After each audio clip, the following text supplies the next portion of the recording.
વડોદરાના સાવલી તાલુકાના સમલાયા ગામે ટાંકી તૂટી છે અને આ ટાંકી તૂટતા એક વ્યક્તિનું મોત નીપજ્યું। સમલાયા ગામે પાણીની ટાંકી તૂટતા એક યુવકનું મોત નીપજ્યું છે।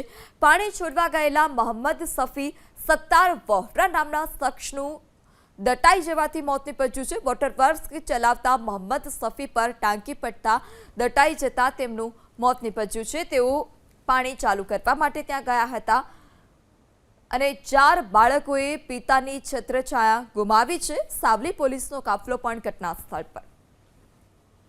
પાણીની ટાંકી જર્જરિત બહુ ઘણા સમયથી હતી અને એ બાબતે અમારા સરપંચ તરફથી બી ઘણીવાર અરજીઓ કરેલી છે પણ પાણી પુરવઠા તરફથી કોઈ કામકાજ થયું નહીં અને આજે એ ટાંકી જર્જરિત હાલમાં જે હતી અને એનું ત્યાં જે અમારા ગુજરી ગયા છે, અમારા સફી મોહમ્મદ નામ છે, અમારા મોટા પપ્પાનો છોકરો થાય અને એમની નોકરી પાણી છોડવાની કામમાં હતી અને આજે એ પાણી છોડવા વાટે જ ગયા હતા અને અચાનક આ ટાંકી પડવાથી એ નીચે દબાઈ ગયા છે અને આજે એમનું મોત નીપજ્યું છે। અમે પાણી પુરવઠામાં રજૂઆત કરેલી છે।